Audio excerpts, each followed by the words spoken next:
right, welcome back. This is Mrs. Slauson. So if you don't know me, Miss Calhoun students, I'm just in her office.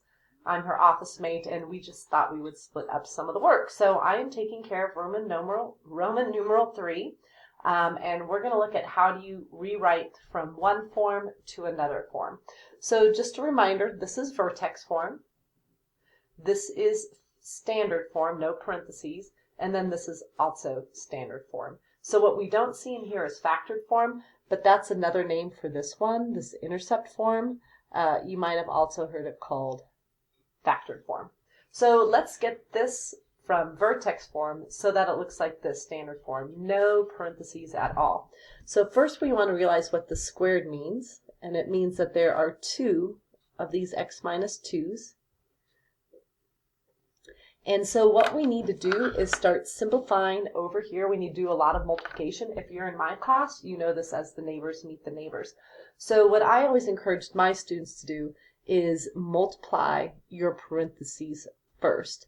And so you might know this as FOIL, first outside, inside, last. This is just the distributive property, but in my class we call this the neighbors meet the neighbors. So if these two groups of people live close to each other, then x needs to go meet the neighbors, because if you live that close to somebody, you better like them. So x goes over and meets everybody first, and this is multiplying, so I get, I'm going to put this way over here. We get x squared when these multiply, and then I get a minus 2x when those multiply. And now that x has gone to meet everybody, now this minus 2 or negative 2 is going to go meet everybody. So when that happens, we get another negative 2x, which I like to stack because these are like terms and I'll have to combine them. And when these neighbors meet, this is a negative 2 times a negative 2, that's a positive 4. And then I can add these up. And this is my new group. Now there's still one more neighbor or one more thing that has to multiply into it, and that's the 3. So now the 3 is going to come over. And I'll go ahead and bring this plus 1. But right now the plus 1 isn't going to be doing anything. And now the 3 is going to go meet everybody. So when I start to have that, I get 3x squared minus 12x plus 12. And then I still have, in the end, this plus 1, which I'll want to do as combining like terms with this 12. And so when I'm done, I'm going to put my answer right here. I have 3x squared minus 12x. And then I'll have plus 13. And if you do want to see if your answer is correct, you could always turn on your graphing calculator. Oh, I don't know where I put mine. And you can press the y equals button. Okay.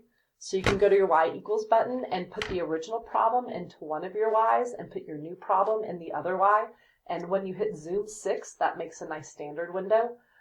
You should only see one shape because they're the same. They just look different. So that's why they're called equivalent forms. They look different, but exactly the same. All right, next one. This time we're going to get it into factored form. So this is factoring. So if you were in Miss Calhoun's class, she showed you 2 different ways. I'm just going to be showing you what's called, I guess, the intuitive method.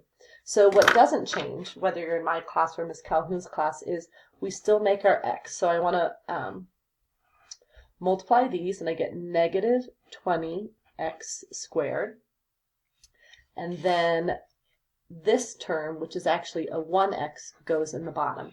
And then I want my factors of 20 that will get me to 1. So your factors of 20, just putting them over here, which of these, if I add or subtract them, will get me to 1? Well, that would be the 4 and the 5. So I'll make it 4x and 5x. Now these should multiply to give me this, and these should add to give me this term down here. But if I add these, I get 9x, not 1x. So I'll have to make that 4x negative. And now I'm ready to go to my factors. Or as I've told my class, we're finding the neighbors, or we're finding the factors that when they meet, give us this. So we first start with this. What has to multiply? Who meets who? What multiplies to what to make this 2x squared? And that would just be a 2x and an x. And then what we're going to do is use these sides to get the rest. So I'm going to ask myself, can I take 2x, always to the other parentheses, times something to make this? And I can. If I take 2x times a negative 2, I'll make negative 4x. So this one has been figured out. And then I'll ask myself, can I take x times something, always to the other parentheses, to make 5x? And I can. That would be a positive 5. And now this is in factored form. Again, you can always go to your y equals button, put one of these into one y, put this in the other y, and when you graph it, you should see one shape because they are equivalent. The last one is getting this into an equivalent form is vertex form, and so that's what you would have done up here. This went from standard form to vertex form, but this one has a catch. So when I do group my x's together, this whole completing the square process is not able to work unless it's x squared. So what I'm going to do is factor out a 2, not a 2x, out of this. So I divide both terms by 2. I put a square here because it's called completing the square. I guess I should put a square here. And then the math is pretty quick from there. You take this negative 6, you always cut it in half, and then you always square it. And whenever you square a number, it becomes positive because a negative times a negative is positive, or a positive times a positive is a positive. So I'm going to put a 9 in this box, but it's actually not worth 9 because this 2 can still distribute back in.